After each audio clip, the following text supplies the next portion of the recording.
Mambo ya kujifunza wakati Yesu alipokuwa amemtembelea Farisayo. Yapo mambo 6 ambayo jioni ya leo natamani tuweze kujifunza kipindi ambacho Yesu alimtembelea Farisayo nyumbani mwake. Na tunapozungumza Farisayo wa kipindi kile, Mafarisayo, Masadukayo, hao watu walikuwa ni watu wa dini na ni watu ambao walikuwa wanapishana na Yesu sana. Walikuwa ni watu ambao hawaamini sana ujio wa Yesu Kristo, walikuwa waamini kabisa. Kwa hiyo walikuwa wakipishana sana katika kauli, walikuwa wakipishana katika mitazamo. Yesu anawafundisha hivi, anaelekeza hivi, lakini wao hawakuwa tayari kupokea kila ambacho Yesu alikuwa amewaletea. Kwa hiyo hii Luka 14 kuanzia fungu la kwanza na kuendelea inafafanusha au inaeleza ile safari ya Yesu kwenda kumtembelea huyo Farisayo nyumbani mwake. Na kutokana na maandiko jinsi yanavyosema, Yesu alienda kwa Farisayo siku ya Sabato. Na tukumbuke kwamba siku ya Sabato ilikuwa ni siku ya mapumziko. Walikuwa wanafanya ibada na baada hapo ilikuwa ni mapumziko, na ulikuwa hauruhusiwi kufanya kitu chochote kile au kazi yote ile, ulikuwa hauruhusiwi kufanya. Kwa hiyo ilikuwa ni siku ambayo ni ya mapumziko kweli kweli.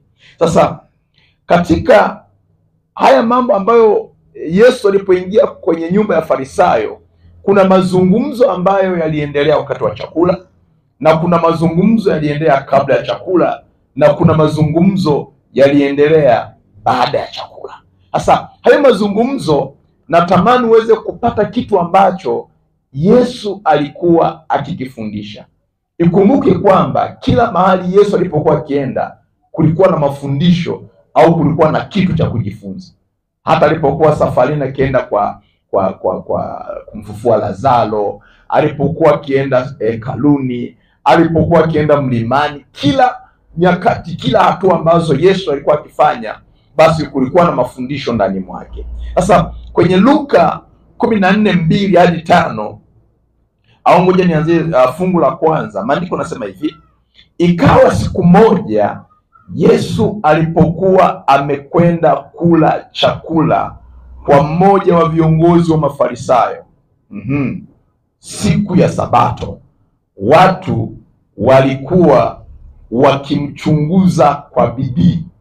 Umeona, walipomwona Yesu ameingia, yuko pale kwenye nyumba ya Farisayo, na wale ambao walikuwa ni waalikwa wa kula chakula hicho kwenye nyumba ya Farisayo, walikuwa wakimchunguza Yesu. Yesu atasema nini? Yesu atafanya nini? Yesu atatenda nini? Kwa walikuwa wakiendelea kumchunguza. Fungu la pili nasema hivi: hapo hapo mbele yake palikuwa na mtu mmoja mwenye ugonjwa wa kuvimba mwili. Umeona Sasa wakati Yesu ameingia kwenye ile nyumba, sasa maandiko hajafafanusha kwamba huyu alisikia kwamba Yesu anakuja, kwa hiyo Farisayo ndo akaenda akiwa ni mgonjwa, au ni miongoni mwa wanafamilia pale. Maandiko hayajasema wazi, lakini kitu ambacho natamani ukidake ni kwamba katika kutembea kwake Yesu, katika ile trip ya Yesu alipokuwa ile nyumba ya Farisayo, ndani mwake kulikuwa na mgonjwa, na maandiko yanasema kwamba alikuwa akiumwa ugonjwa wa kuvimba mwili. Mwili wake wote ulikuwa umevimba.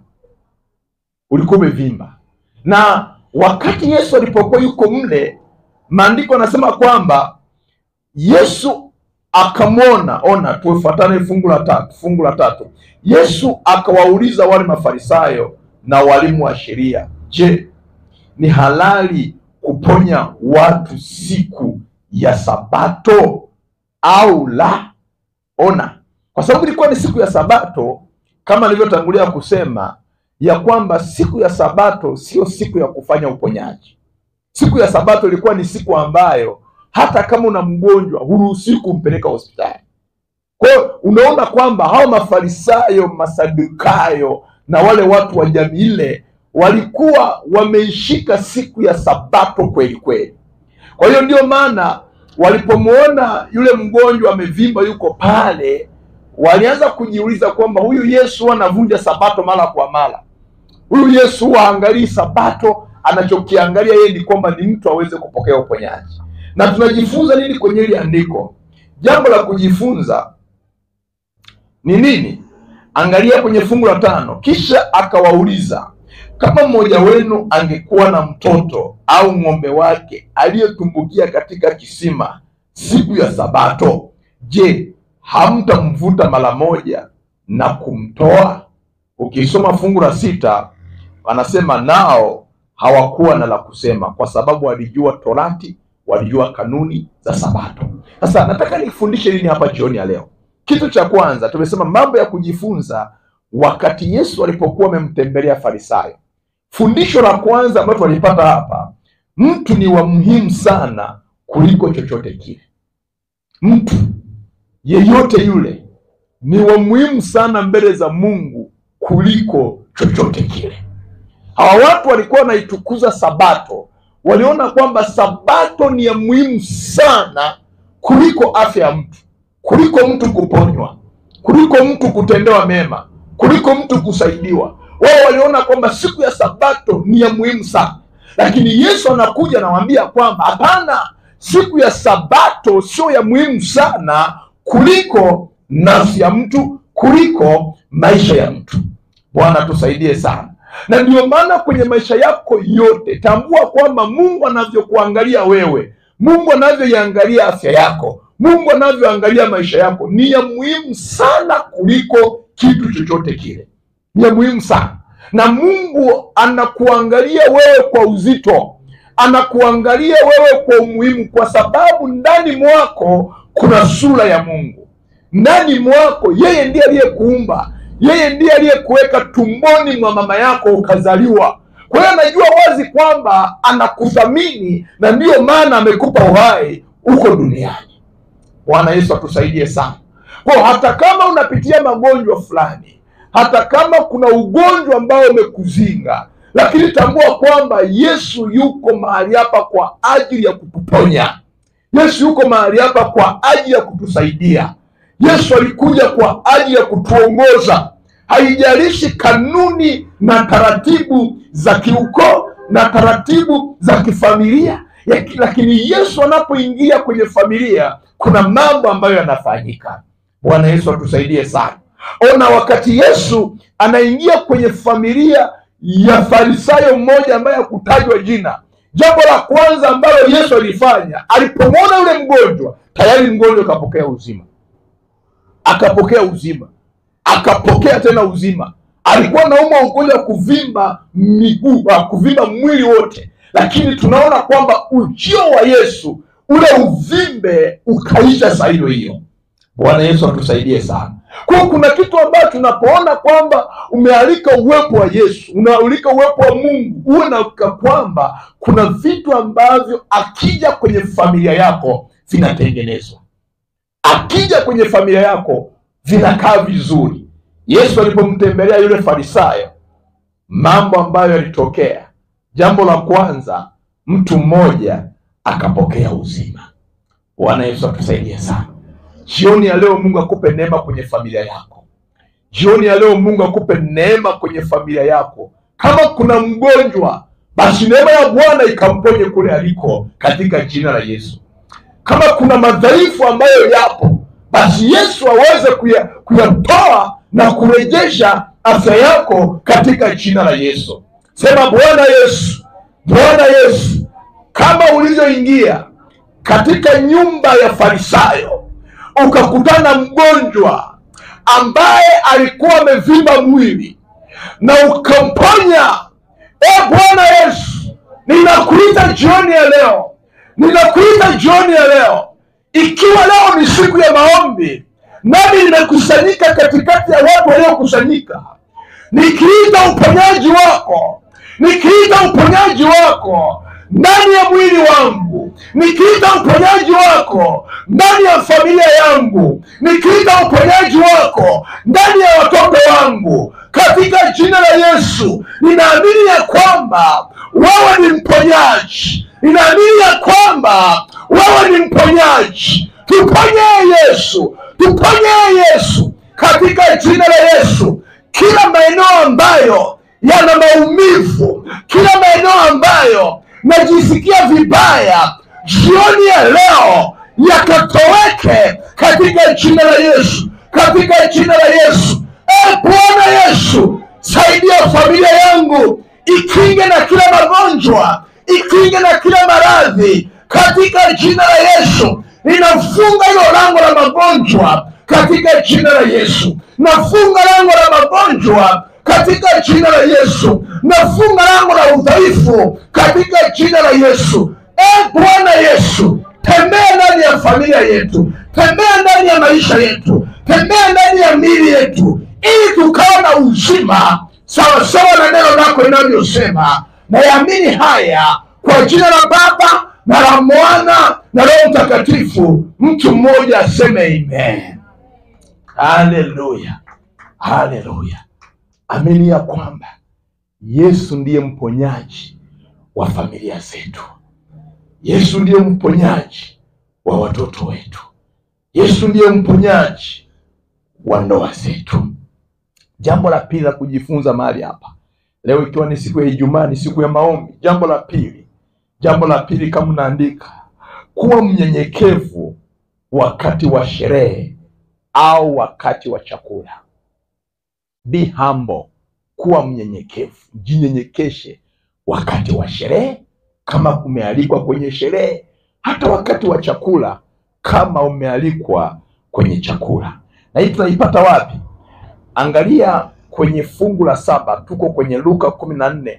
Ona kwenye fungu la 7, maandiko yanasema, alipoona jinsi wageni walivyokuwa wanachagua mahali pa heshima wakati wa kula, akawaambia mfano huu. Umeona? Huyu Farisayo, inaonekana ule mwaliko wake haukuwa wa Yesu peke yake. Aliwaalika na watu mbalimbali. Aliwaalika watu wa kila aina, wakaja pale, wakaja kwenye nyumba ya Farisayo. Na mgeni rasmi alikuwa ni Yesu mwenyewe, kwa sababu kwenye kile chakula na yeye alikuwa amealikwa. Lakini angalia, wakati Yesu yuko pale, alikuwa akiangalia namna ambavyo baadhi ya watu walipokuwa wakichagua maeneo ya heshima ya kukaa. Bwana tusaidie sana. Maeneo mazuri ya kukaa ni sawasawa tu na sasa hivi unapokuwa umealikwa kwenye sherehe, unaona kuna baadhi ya watu wanaenda kukaa maeneo ambayo ni ya mbele, vile viti vya mbele, si ndio hivyo? Maeneo yenye heshima, maeneo yenye hadhi fulani. Lakini pia utaona namna ambavyo watakapoenda kupanga mstari au kwenye buffet ya chakula, utaona namna ambavyo hiki Yesu anakifundisha hapa. Kuna baadhi ya watu ambao wakienda kwenye buffet ya chakula, ataanza kumuonyesha yule anayepakua chakula, niwekee ile pale. Hiyo acha, weka ile pale. Hiyo hapana, sitaki kabisa, weka. Na unajikuta kwamba anaweza kusimama kwenye buffet na mstari usonge mbele kwa sababu ya ule uchaguzi ambao anakuwa nao. Bwana Yesu atusaidie sana. Na ndio maana hapa tunajifunza hapa ni kuwa mnyenyekevu wakati wa sherehe, kuwa mnyenyekevu wakati wa chakula. Na unaona jinsi ambavyo Yesu anadifundisha hiki kitu.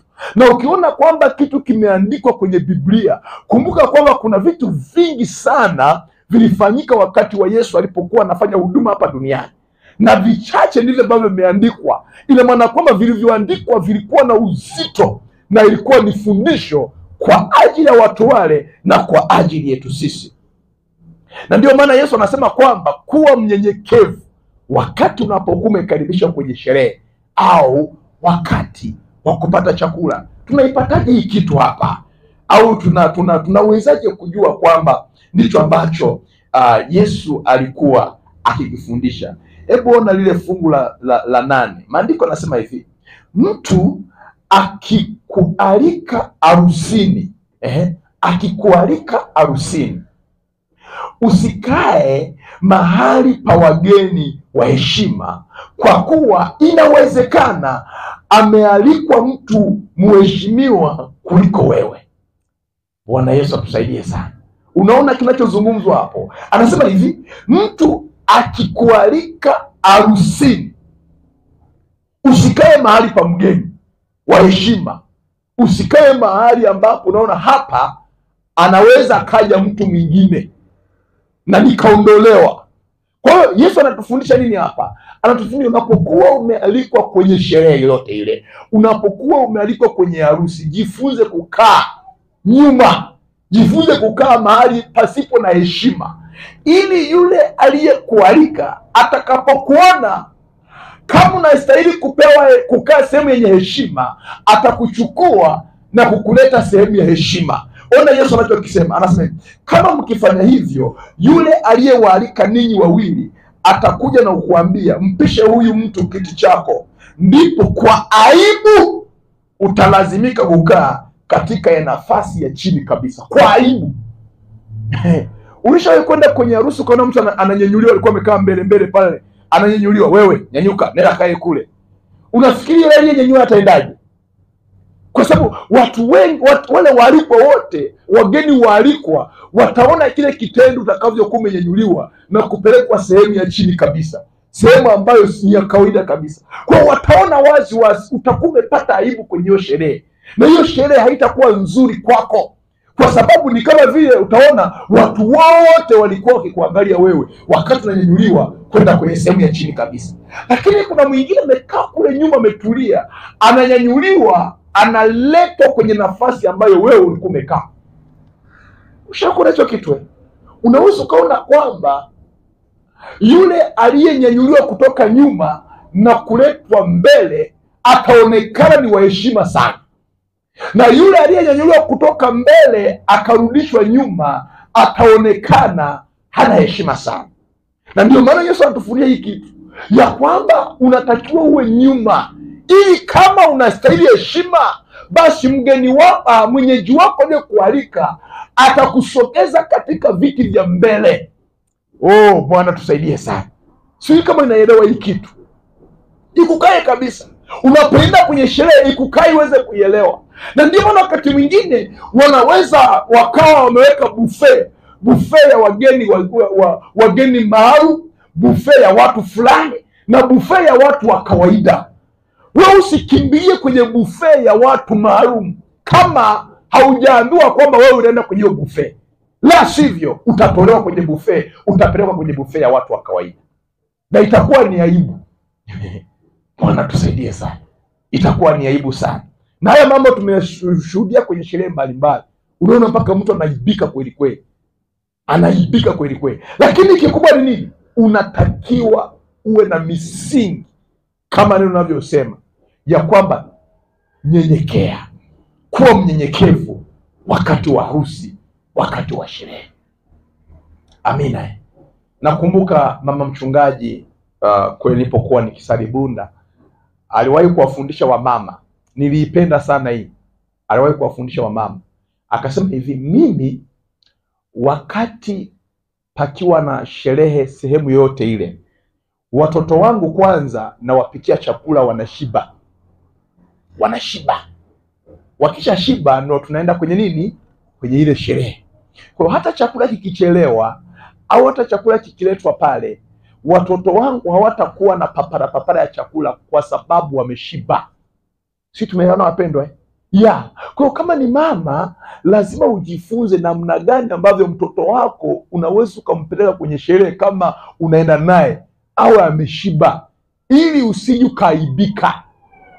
Tunaelewana?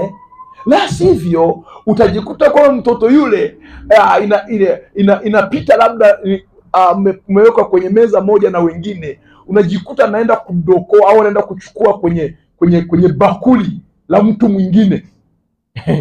Unaelewa hicho kitu? Utajisikia aibu sana. Ndicho ambacho Yesu alikuwa anakifundisha kwamba lazima uwe mnyenyekevu wakati wa sherehe na au wakati wa kupata chakula. Namba 3 au jambo la 3 ambalo tunajifunza, na tambua kuwa yawezekana wewe sio wa heshima kuliko wengine walioalikwa.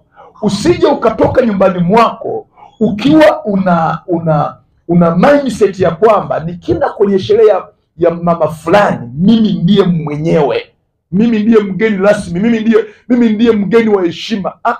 Yesu anatufundisha ya kwamba yawezekana kwenye hiyo sherehe wakawepo wenye heshima kuliko wewe. Tunaelewana? Wakawepo wenye heshima kuliko wewe. Kwa hiyo unapotoka nyumbani kwako una mindset kwamba yawezekana kuna watu wenye heshima kuliko mimi. Utajifunza kuwapisha hao watu, utajifunza kuwa mnyenyekevu, na utajifunza kukaa mbali mpaka hapo mwenyeji atakapokuona kwamba wewe unastahili kukaa katika eneo hiyo. Bwana tusaidie sana. Ona kwenye Luka 14:8-10 inadhibitisha hicho kitu. Anasema hivi, kama mkifanya hivyo, yule aliyewaalika ninyi wawili atakuja na kukuambia, mpishe huyu mtu kiti chako, ndipo kwa aibu utalazimika kukaa katika nafasi ya chini kabisa. Fungu la 10, badala yake unapoalikwa, chagua nafasi ya chini, umeona, ili yule mwenyeji wako atakapokuona atakuja na kukuambia, rafiki yangu, nenda kwenye nafasi iliyo bora zaidi. Kwa jinsi hii utakuwa umepewa heshima mbele ya wageni wenzako wote. Utakuwa umepewa heshima. Lakini kama utajipeleka wewe mwenyewe, kuna uwezekano wa kurudishwa tena. Wangapi wananielewa? Nipungie mkono kama unanielewa. Haleluya. Namba 4 natoka kwenye Luka 14:11. Luka 14:11. Maandiko yanasema hivi, kwa maana kila mtu ajikwezae atashushwa, naye ajishushae atakwezwa. Kila ajishushae atakwezwa. Kwa hiyo tunapata pointi gani hapa? Kujishusha ni mlango wa kupandishwa juu. Kujishusha, unapokuwa unajishusha, uwe na kwamba umejitengenezea mlango wa kupanda kwenye viwango vingine vya juu. Lakini unapokuwa umejikweza, ni mlango wa wewe kushushwa chini. Unaelewa hicho kitu? Kwa lazima uwe unajishusha, ili mwisho wa siku majira yatakapofika, kuna namna mlango utafunguka, utajikuta unapandishwa, utajikuta unaenda viwango vingine, utajikuta unapewa heshima ambayo hukuwa nayo kabla. Kwa nini? Kwa sababu ulijishusha. Lakini kama ukijikweza wewe mwenyewe na Mungu hajakukweza, Mungu hajakupeleka juu, ujue na kwamba muda wote ule utaanguka. Na nakumbuka zamani kidogo, wakati wa utoto, maembe haya kulikuwa na maembe fulani yanaitwa maembe kubwa, yaani maembe makubwa. Unajua na miti yake nayo ni mikubwa pia, sio sawa na hizi na maembe ya embe dodo. Sasa na mtu wa mwembe sio mgumu sana. Nakumbuka tulikuwa tunapanda mpaka kule juu, kwa sababu kule juu wengi hawafiki, na kule juu ndo kuna maembe mazuri. Sasa tulikuwa na rafiki yangu, tukawa tumeenda kwenye maembe, tukapanda mpaka kule juu. Sasa kulikuwa na tawi moja, yale maembe yalikuwa yanatamanisha kweli mazuri, nani wa kuyafikia? Yeye akasema hii lazima mimi niende. Kwa akaenda. Sasa akiwa amekanyaga tawi hivi na ameshikilia tawi la juu, tena anachuma yale maembe, ili tawi la chini likakatika. Kwa hiyo ikabidi ashuke, na kwa kweli kama ameshikilia hivi, na lile la juu tena akashuka nalo. Kwa hiyo ikawa chini si unaelewa? Maana yangu hapa ni nini? Mtu aliyepanda juu akianguka, anguko lake sio la kawaida, anaanguka yani ni kishindo. Ni kishindo. Kwa sababu gani? Kwa kadri unavyozidi kujikweza kwenda mbali sana, anguko lako utakapoanguka, kila mtu anajua kwamba huyo ameanguka. Lakini nakumbuka kwamba yule rafiki yangu alipoanguka, nilisikia kishindo wote tulitaka kujua mwembe.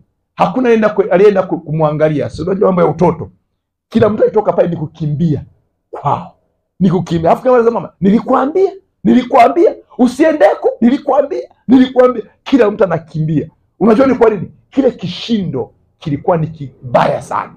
Na ndio maana mtu anapokuwa amejikweza, Unapoangua kishindo, wale mliokuwa nao wataanza kuchomoka mmoja mmoja. Hakuna atakaye kuja kukuangalia tena.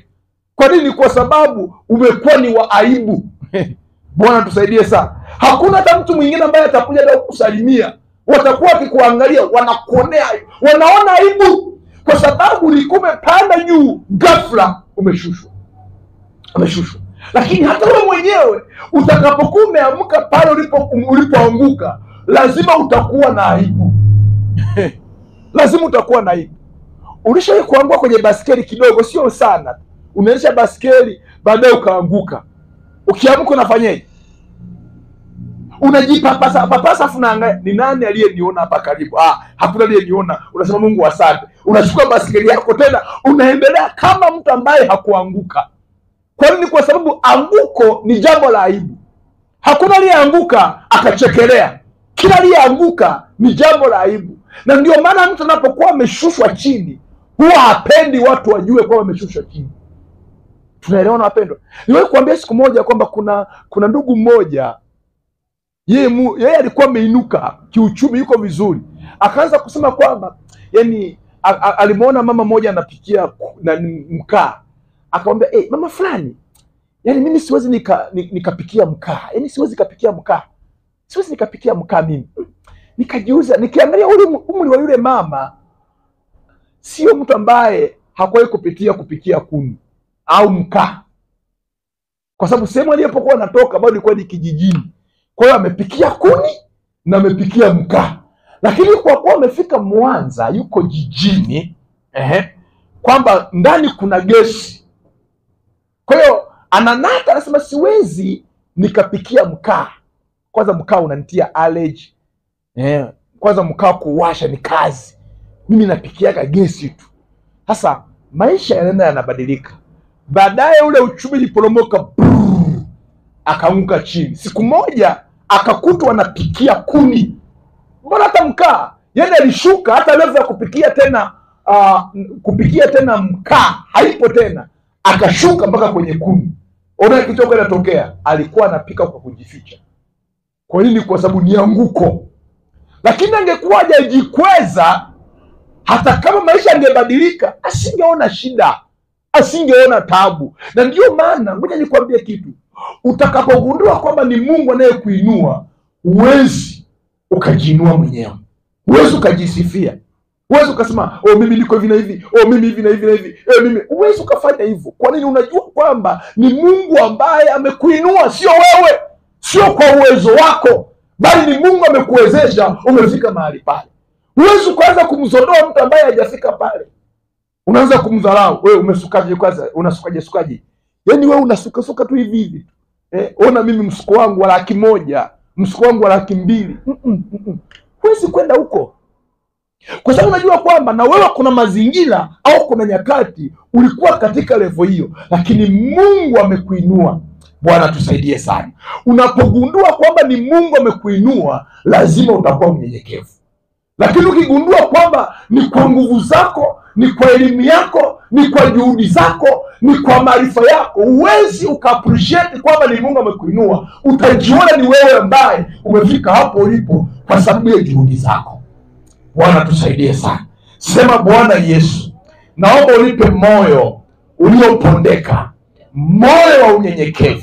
Nisaidie Bwana, nitakapoinuka niendelee kuwa mnyenyekevu. Baba, baraka zako unazonipa zisinifanye niwe na kiburi, zisinifanye niwe na jeuri, lakini niendelee kuwaheshimu watu, niendelee kunyenyekea, niendelee kuwa mtu tu wa kawaida, lakini nikifurahia baraka zako katika jina la Yesu. Niondolee Bwana majivuno, niondolee roho ya kiburi, niondolee roho ya majivuno, ili Bwana uendelee kunikuza, ili Bwana uendelee kuniinua katika jina la Yesu Kristo. Kama maandiko yanavyosema ya kwamba ajikwezae atashushwa, na yule anayejishusha atakwezwa na wewe. Baba, naomba niendelee kujishusha ili nikwezwe na wewe, sawa sawa na mapenzi yako, sawa sawa na neema yako Bwana. Utakaponinua kwenye biashara Bwana, nitambue kwamba ni wewe umeniinua.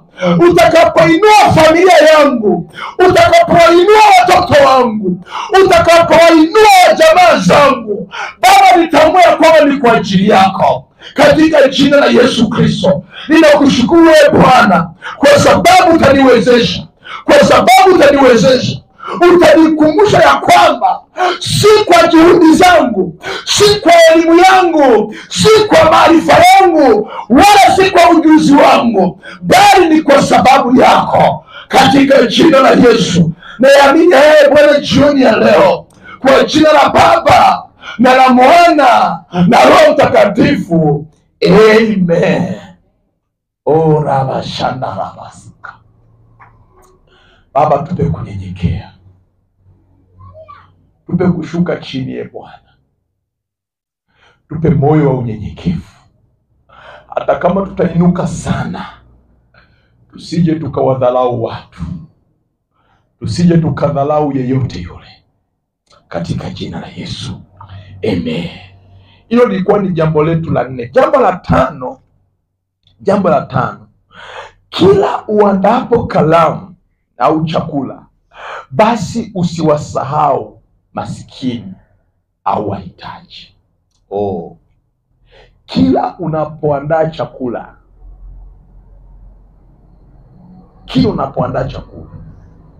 basi usiwasahau wahitaji, usiwasahau watu ambao bado wako katika hali ya duni, usije ukawasahau.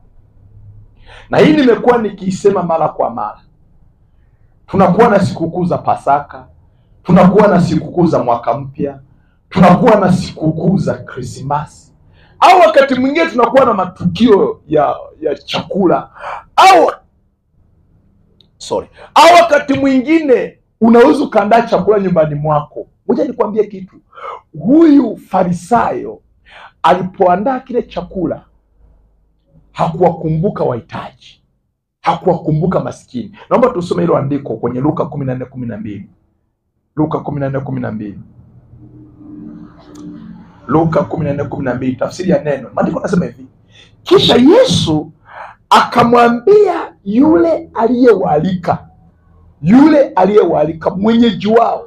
Yesu alimwambia wazi wazi, hakumficha ficha, alimwambia wazi wazi. Kisha Yesu akamwambia yule aliyewaalika, uandaapo karamu ya chakula cha mchana au cha jioni, usialike rafiki zako au ndugu zako au jamaa zako au majirani zako walio matajiri tu. Unapoandaa chakula cha mchana au chakula cha usiku, unapokuwa una sherehe yoyote ile, usialike majirani peke yake, usialike marafiki zako peke yake, usialike watu ambao wana hadhi zao peke yao. Anasemaje? Anasema hivi, ukifanya hivyo wao nao wanaweza kukualika kwao. Umeona wanaweza kufanyeje? Kukualika kwao. Ndiyo maana kuna baadhi ya watu wanajikuta kwamba kama ni sikukuu, unaona amepika chakula, anampelekea rafiki yake hotpot imejaa nyama ya kuku, pilau na vitu vingine, na yule jirani na yule rafiki yake tena naye anapika hotpot na kuja. Ushakuwa na vitu vile zinapishana njiani tu, hizi zinakuja huko, hizi zinaenda kule. Unajua ni kwa nini? Kwa sababu mna maisha ambayo yanafanana, mna viwango ambavyo vinafanana vya kifedha. Sasa Yesu anatufundisha kitu hapa. Anasemaje? Anasema hivi, wao nao wanaweza kukualika kwao, nawe ukawa umelipwa kile ulichofanya na kupata thawabu yako. Kwa maana nyingine, ukifanya sherehe ya namna hiyo, ukawaalika marafiki zako tu, ukaalika watu wenye hadhi zako tu, ukawaalika matajiri tu, ukaacha kuwaalika masikini au wahitaji, ngoja nikwambie maandiko yanasemaje. Yesu mwenyewe anasema hivi, unakuwa umeshapokea thawabu yako. Yaani unakuwa umeshapokea thawabu yako, unakuwa umeshapokea taji yako. Pale hamna baraka tena. Unanielewa hicho kitu? Yesu anatufundisha, anasemaje? Anasema bali 13 fungu la 13, bali ufanyapo karamu, ufanyapo sherehe, waalike maskini, vilema na vipofu, nawe utabarikiwa, kwa sababu hawa hawana uwezo wa kukulipa. Mungu atakulipa wakati wa ufufuo wa wenye haki. Mshangilie Bwana. Unaelewa hiki kitu? Unaelewa hiki kitu wapendwa? Unataka baraka zikufungukie, unataka mlango ufunguke. Unapoandaa chakula, unapokuwa umenunua kreti ya soda, umesaga matunda yamejaa kwenye friji, umenunua kuku, umeandaa chakula kwa ajili ya sherehe fulani au kwa ajili ya tukio fulani, kumbuka kualika watu ambao hawana uwezo. Na Mungu anasemaje? Ukiwaalika watu wa namna hiyo, Mungu atakubariki wewe. Unanipata? Ukiwaalika watu wa namna hiyo, Mungu atakubariki wewe. Ngoja nije kwa upande mwingine tena. Mathalani kuna sherehe au mathalani kuna tukio, unajikuta labda mama Maritina, labda mama Eno, wao wako vizuri, wanasema tukashone kasare ketu tutokelezee. Bwana tusaidie sana. Wanashona kasare kao na kamshono kao na tuviatu twao, wanatokelezea kweli kweli. Mwenye pale hamna baraka. Ukitaka baraka, kashone sare na masikini. Ukitaka baraka, mbariki yule ambaye hanacho. Ukimbariki yule ambaye hanacho, Mungu anakuja anakubariki zaidi. Mungu anakuja anakuinua zaidi. Na mwisho wa siku unaanza kuona baraka zikija juu yako. Unajiuliza imekuwaje? Ni kwa sababu kuna mhitaji umemgusa. Unapogusa mhitaji umemgusa Mungu. Haleluya. Bwana Yesu atusaidie sana. Kwa usipende kula peke yako. Usipende kula na watu ambao mnalingana hadhi. Wapelekee na maskini, wapelekee na wasiokuwa na uhitaji. Utaona namna ambavyo Mungu anafanya. Wewe chinja mbuzi yako tu pale, unataka ule mbuzi yako na familia yako. Hapana. Wapelekee, chukua mguu mmoja, pelekea mhitaji. Bwana Yesu atusaidie sana. Utaona namna ambavyo baraka zinakuwa juu yako. Jambo la mwisho la 6 hilo, kuandaa kalamu na kuwakaribisha maskini. Utalipwa na Mungu mwenyewe. Utalipwa na Mungu mwenyewe. Tumesema Luka 13:14. Utalipwa na Mungu mwenyewe. Ndio maana fungu la 10 nasema, nawe utabarikiwa kwa sababu hawa hawana uwezo wa kukulipa. Mungu atakulipa mwenyewe. Bwana Yesu tusaidie sana. Kwa hiyo unaona mlango mwingine wa baraka. Mlango mmoja wapo wote tumeona hapa. Ukijishusha, Mungu anakupandisha. Ukimbariki maskini, ukimbariki mhitaji, Mungu naye anafanyeje? Anakuinua. Mungu anakubariki. Mungu anakuinua. Na unaona utukufu wa Mungu. Sema, Bwana Yesu, naomba unisaidie. Naomba unisaidie niwakumbuke wahitaji kwenye maisha yangu. Ninapokuwa na sherehe, ninapokuwa na tukio, nisaidie Bwana kuwaalika watu ambao ni wahitaji, watu ambao hawana chochote, kama neno lako linavyosema ya kwamba nikifanya hivyo baraka zako zitakuja kwangu, baraka zako zitafuatana nami. Mungu, naomba unisaidie niwakumbuke wahitaji. Naomba unisaidie Mungu niwakumbuke wahitaji, katika jina la Yesu, katika jina la Yesu, katika jina la Yesu. Familia yangu ya Bwana iwe ni familia ambayo inawaangalia wahitaji, inawaangalia wasiojiweza. Nisaidie Bwana katika jina la Yesu. Saidia familia yangu, saidia mwenza wangu, saidia watoto wangu, ili waone uwezo wa kuangalia wahitaji katika jina la Yesu. Mungu, unavyotubariki, unavyotuinua Bwana, na sisi tuwainua watu wa chini, tuwainua watu ambao wana uwezo katika jina la Yesu.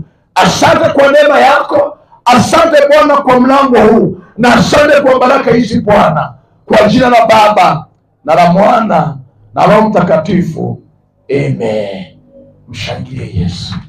Haleluya. Amen. Mungu awabariki sana. Amen. Tumefika mwisho wa ibada leo, na tunamshukuru Mungu kwamba tumejifunza haya mambo 6. Maandiko yanasemaje? Yesu alisema hivi, atakayelisikia neno langu na kulifanyia kazi amefananishwa na mtu mwenye akili aliyejenga nyumba yake juu ya mwamba. Mafuriko yatakapokuja, ile nyumba haitaanguka. Bwana tusaidie sana. Nenda ukalifanyie kazi hili. Tena Pasaka sio mbali. Si ndio hivyo? Pasaka sio mbali. Mimi nakumbuka Christmas mke wangu hakuwepo hata. Mke wangu hakuwepo, alikuwa ameenda na yeye kula sikukuu na wazazi wake. Lakini niliwaalika watu wa chini kabisa. Niliwaalika watu, njoo nimle chakula. Njoo nimle chakula. Tena nikawachukua na wanafunzi. Unajua wanafunzi au wanavyuo hawa wao si hapa, wamekuja kusoma.